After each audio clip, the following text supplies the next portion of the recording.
자, 구약성경 1184페이지 에스겔서 23장의 말씀입니다. 에스겔서 23장 1절에서 4절까지의 말씀, 그리고 48절에서 49절까지 이렇게 두 부분을 보도록 하겠습니다. 구약성경 1184페이지 에스겔 23장 먼저 1절부터 4절까지 우리가 읽어가도록 하겠습니다. 시작. 또 여호와의 말씀이 내게 임하여 이르시되 인자야, 두 여인이 있었으니 한 어머니의 딸이라. 그들이 애굽에서 행음하되 어렸을 때에 행음하여 그들의 유방이 눌리며 그 처녀의 가슴이 어루만져 졌나니 그 이름이 형은 오홀라요 아후는 오홀리바라. 그들이 내게 속하여 자녀를 낳았나니 그 이름으로 말하면 오홀라는 사마리아요 오홀리바는 예루살렘이니라. 48절에서 49절까지 우리 또 같이 읽겠습니다. 시작. 이같이 내가 이 땅에서 음란을 그치게 한즉 모든 여인이 정신이 깨어 너의 음행을 본받지 아니하리라. 그들이 너희 음란으로 너희에게 보응한즉 너희가 모든 우상을 위하던 죄를 감당할지라. 내가 주 여호와인 줄을 너희가 알리라 하시니라. 하나님의 말씀입니다. 아멘. 자, 에스겔서 대선지서 네 권 중에 이제 세 번째 책인데요. 우리가 선지서가 구약성경의 뒤편에 17권이 배열이 되어 있어요. 그 중에서 앞에 5권을 대선지서라고 말하는데 이사야, 예레미야, 그리고 예레미야 애가, 에스겔, 다니엘 이렇게 5권이죠.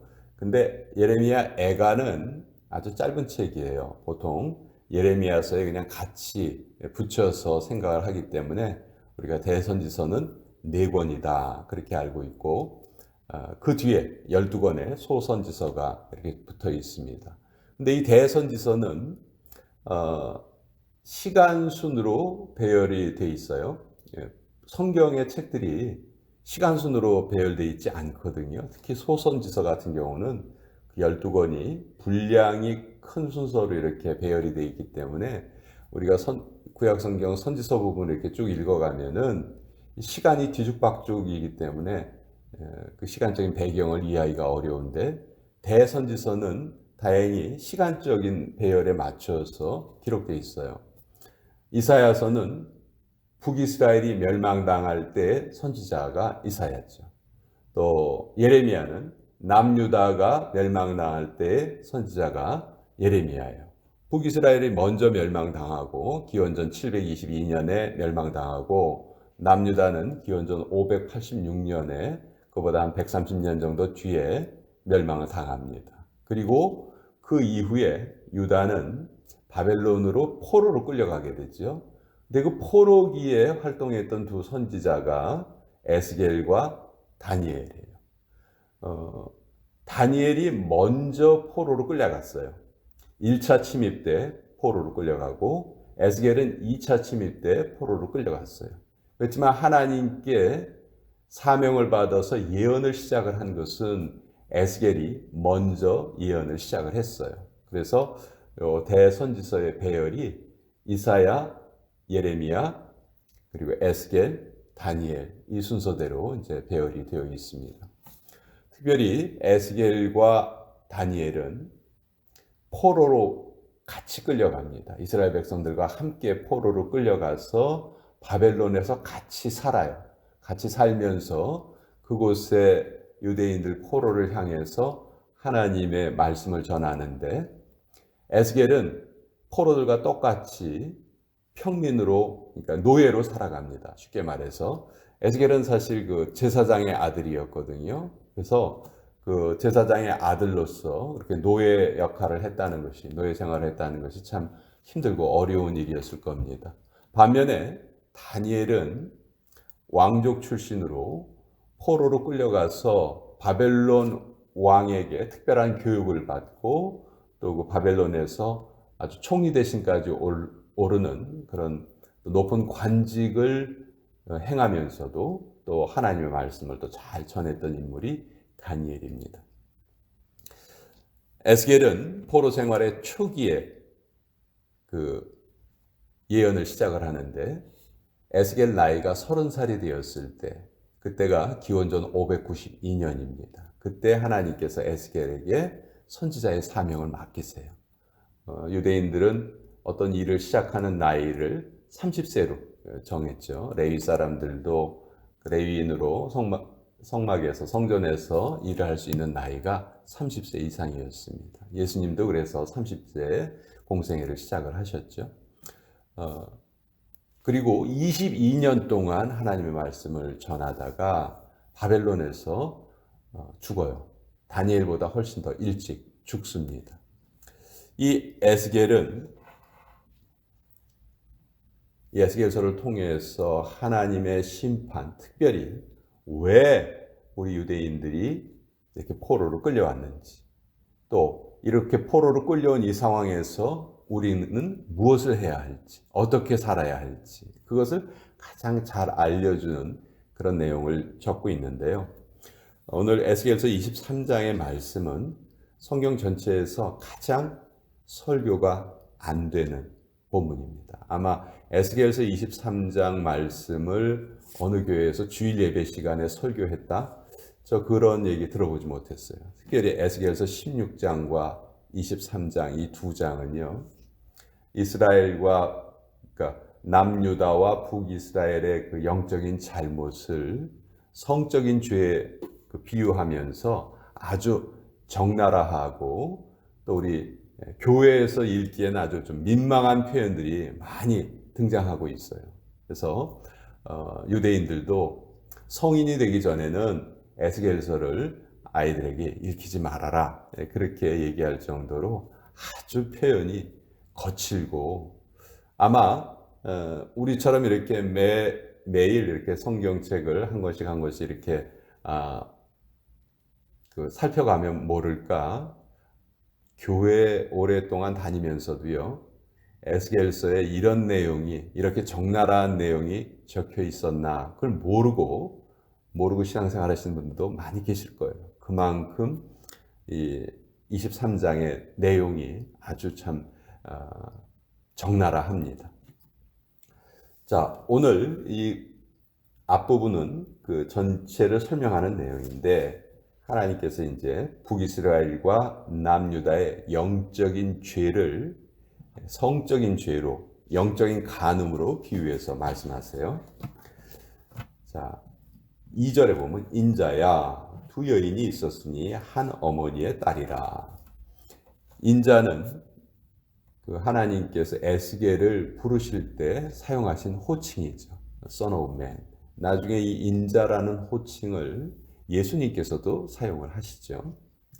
인자야 두 여인이 있었는데 한 어머니의 딸이다. 여기에 한 어머니는 하나님을 비유하고요. 두 여인은 그 두 딸은 바로 북이스라엘과 남유다를 의미해요. 근데 그들이 애굽에서부터 하나님을 제대로 섬기지 않고 행음하였다. 그래서 4절에 보면 그 이름이 형은 오홀라요. 아후는 오홀리바다. 이렇게 되어 있어요. 오홀라, 오홀리바. 오홀이란 말이 두 이름에 공통적으로 들어가 있죠. 장막이란 뜻이에요. 장막. 그래서 오홀라는 그녀의 장막. 오홀리바는 그녀의 장막이 내 안에 있다. 그런 뜻이에요. 근데 이 오홀라는 북이스라엘을 상징하고 있고 오홀리바는 남유다를 상징하고 있어요. 왜냐하면 오홀라는 사마리아요. 오홀리바는 예루살렘이니라 이렇게 돼 있죠. 사마리아가 바로 북이스라엘의 수도였고 예루살렘은 남유다의 수도였어요. 자, 그래서 이 두 자매가 얼마나 하나님 앞에 그 어머니 앞에 잘못을 범했는지가 이제 5절부터 이렇게 쭉 기록되어 있어요.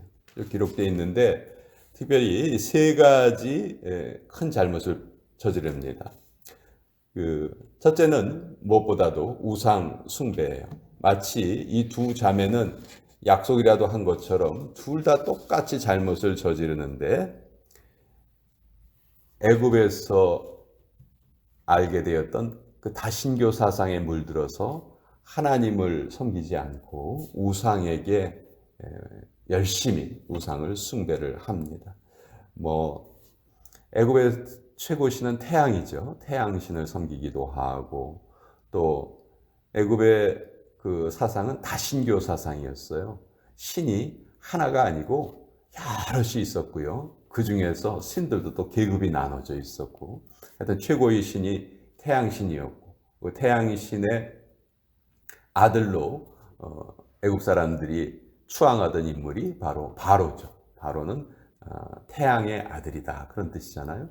그래서 그 하나님께서 애굽을 탈출할 때, 이스라엘 백성들이 애굽에서 탈출할 때 10가지 재앙으로 하나님의 능력을 보여주실 때 마지막 그 장자의 죽음 바로 전에 재앙이 흑암 재앙이죠. 애굽 사람들이 가장 높이 숭배했던 신이 태양신이란 말이에요. 근데 그 태양신이 하나님 앞에 아무 힘이 없다 하는 것을 보여주는 재앙이 흑암의 재앙이에요. 그 태양을 며칠 동안 어둡게 만드신 재앙이 바로 그 9번째 재앙인데, 그래서 출애굽에 나타나는 그 10가지 재앙은 하나님께서 애굽의 그 신들을 징벌하시는 내용이다. 그렇게 우리가 이해할 수가 있겠죠. 근데 그런 하나님의 능력을 보고도 이스라엘 백성들이 하나님을 섬기지 않고 그 이후에 또 바알이라든지 아세라라든지 몰렉이라든지 이런 우상을 아주 음란하게 섬겼다. 이렇게 에스겔서에 기록이 되어 있습니다. 두 번째는 이스라엘 백성들이 안식일을 지키지 않았어요. 여러분, 안식일은 하루 동안 모든 일을 멈추는 날이에요. 하루 동안 모든 일을 멈추고 쉬면서 그냥 아무 생각 말고 쉬기만 해라, 그런 것이 아니죠. 하나님께 예배드리고 또 하나님께서 내려주신 은혜를 다시 한번 깊이 묵상하는 날이 그것이 안식이란 말이에요. 근데 그 안식일을 이스라엘 백성들이 지키지 않습니다. 안식일에 일을 하기도 했고, 또 하나님께서 가장 미워하시는 우상에게 제사를 드리는 날을, 그 일을 또 안식일에 한 거예요. 그러니까 꼭 해서는 안 될 일을 했던 것이죠. 그것도 안식일에, 하나님의 날에. 그래서 이것도 에스겔이 지금 지적을 하고 있고, 세 번째 잘못은 주변의 열강을 의지한 거예요. 주변에 좀 힘 있는 나라들.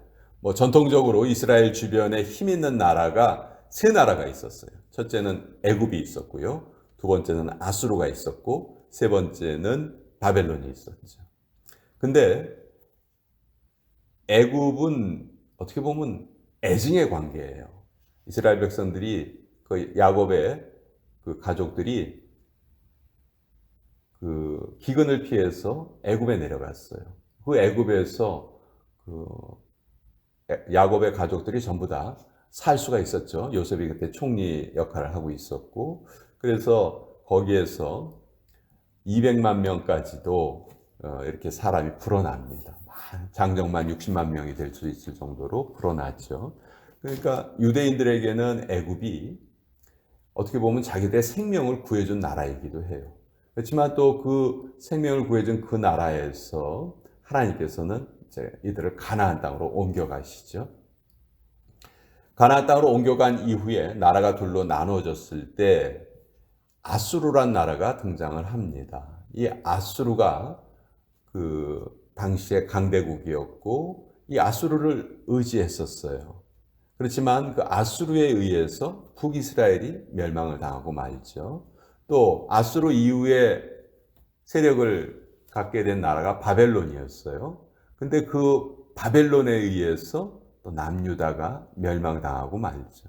그러니까 만약 이스라엘이 이 주변 나라의 상황에 상관이 없이 하나님만 철저하게 의지했다면 그렇게 나라가 멸망당하는 그런 어려움은 당할 이유가 없었겠죠. 또 나라가 멸망당한 이후에 북이스라엘은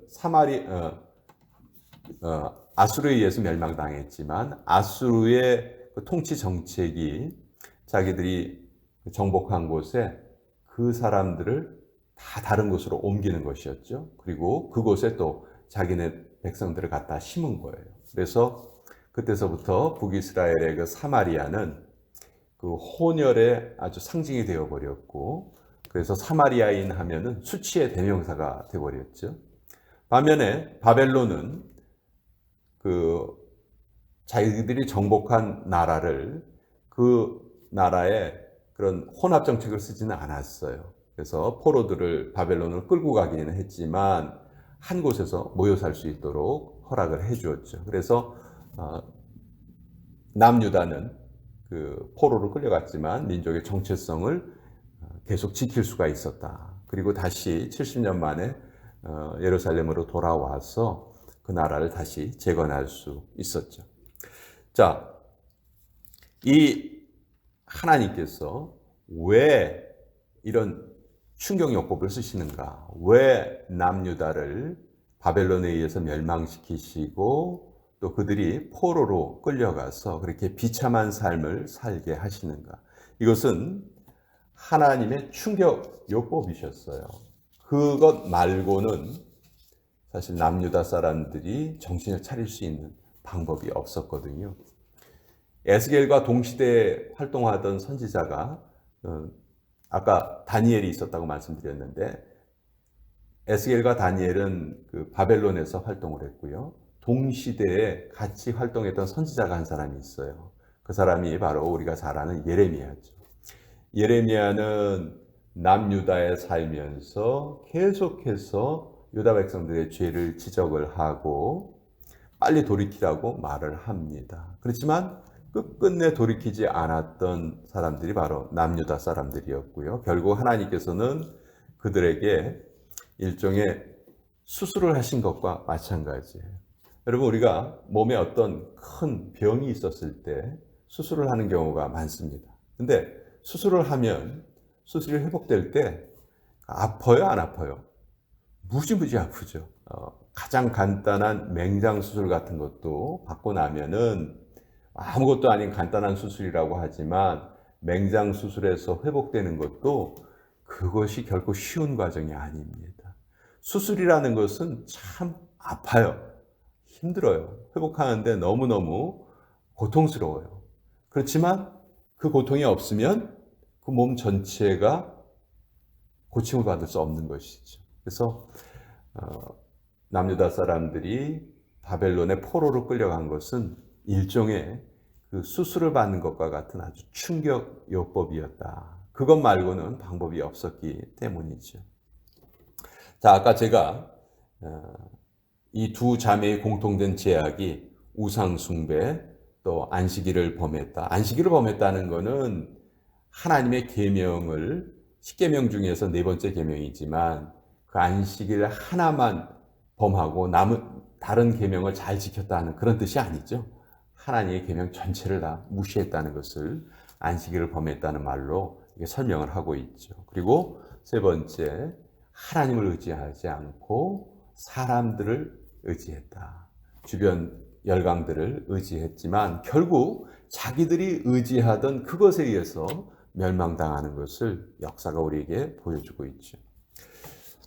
우리가 이런 그 기록을 통해서 알 수 있는 것은 다시 한번 우리가 잘 깨달아야 되는데, 사실 우리가 지금 이 세상에 살면서 의지하고 있는 것들, 이 세상에 살면서 우리가 가지기 원하는 것들, 사실 그런 것들이요, 우리의 죽음 이후의 삶에는 아무런 힘이 없다는 것을 우리가 똑바로 알아야 됩니다. 정말 너무너무 우리의 삶과 우리 이 세상에서의 삶과 또 이 세상 이후의 삶이 너무너무 다르죠. 그래서 우리가 이 세상에서 살아가면서 하는 일들 중에서는 어떤 일이 가치가 있냐 하면요, 돈 버는 일 가치가 없다. 제가 그렇게 말씀드리는 거 아니에요. 열심히 일하는 것 가치가 없다. 그렇지 않아요. 우리 생계를 유지하기 위해서 열심히 일을 하고 재물을 축적을 하고 또 미래를 위해서 저축을 하고 이거 정말 다 잘하는 일이죠. 그런데 분명히 깨달아야 될 것이 있어요. 하나님과 관련이 되어서 열심히 사는 것은 가치가 있습니다. 무슨 얘기냐면 내가 하나님을 잘 믿고 살면서 열심히 일을 하는 것, 그 열심히 일하는 것은 가치가 있어요. 근데 하나님을 전혀 모르는 상태에서 열심히 일하면서 살아가는 것, 세상 사람들은 것이 가치 있다고 생각하지만 영적인 눈으로 볼 때는 아무런 가치가 없다는 것이죠. 자, 우리가 우리의 몸을 잘 지키기 위해서 운동을 합니다. 건강관리를 잘 해요. 그것이 우리가 하나님과 관련이 있는 상태에서 하나님을 잘 섬기려 하는 그 마음이 있는 상태에서 그런 활동을 하는 것은 가치가 있는 것이지. 그러나 반면에 그런 생각은 전혀 없이 그저 내 몸, 육체의 건강을 위해서 그 시간을 투자하는 것, 그건 가치가 없는 일이에요. 똑같은 일을 하지만, 똑같이 열심히 살지만, 어떤 사람은 왜 가치가 있고, 어떤 사람은 왜 가치가 없는 삶을 살아가고 있나. 이것은 우리가 하나님과 연결되어 있는가 아닌가. 그것이 가장 중요하다는 것이죠. 세상 사람들이 이것을 모르고 그냥 열심히 살면 되는 줄 알아요. 열심히 살고, 열심히 돈 벌고, 열심히 건강 지키고, 그러면 그 인생이 잘 사는 인생인 줄 알아요. 우리가 이런 것에 너무 많이 영향을 받고 또 유혹을 받습니다. 그렇지만 우리는 분명히 알아야 돼요.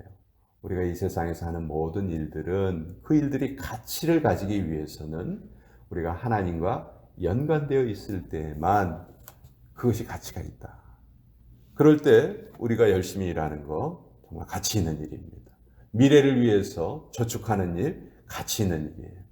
또 재정적인 안정을 추구하는 일, 가치가 있는 일입니다. 그러나 그런 것들이 다 하나님과 연관되어 있을 때, 그리고 하나님을 섬기는 것이 가장 우선되어 있을 때만 가치가 있다는 것이죠. 저는 이것이 우리가 신앙생활을 하면서 배워야 될 가장 첫 번째 항목이다. 이것이 잘못되어 있으면요, 열심히 교회 생활을 하면서도 이것이 잘못되어 있으면 얼마나 그 삶이 흔들리는지 몰라요. 무엇이 중요한지를 몰라요. 그냥 주일날 하나님을 섬기고, 또 주일뿐만이 아니죠. 내 일상의 삶에서 늘 하나님과 연결되어 있는 삶을 살아야 된다는 것을 모르고 하나님이 그냥 저 변방에 있는 어떤 조그마한 신으로 그냥 전락을 하게 돼버리는 것이죠. 오홀라와 오홀리바가 보여준 이 잘못을 우리도 뒤따를 수 있다는 거예요. 그래서 이것을 제대로 우리가 깨닫고 살아가기 위해서 우리는 날마다 이 아침 시간을 하나님께 드리는 것이죠. 이 시간이 없으면 이런 생각을 매일매일 하기가 어려워요. 또 아침에 이런 시간을 가졌다 해도요, 언제 어느 순간에 이 마음이 또 사라져 있을 수도 있거든요.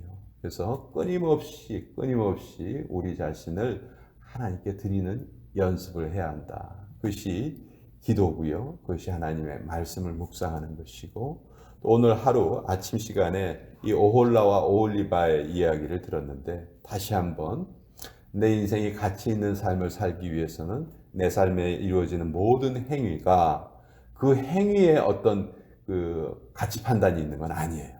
그 행위 자체는 정말 훌륭한 일들이고 좋은 일들이고 우리가 꼭 해야 되는 일들인데 그것이 하나님과 연결되어 있을 때만 영적인 가치를 가지게 된다 하는 것이죠. 그래서 오늘 이 말씀을 우리 에스겔서를 통해서 또 같이 한번 나누어 보았습니다.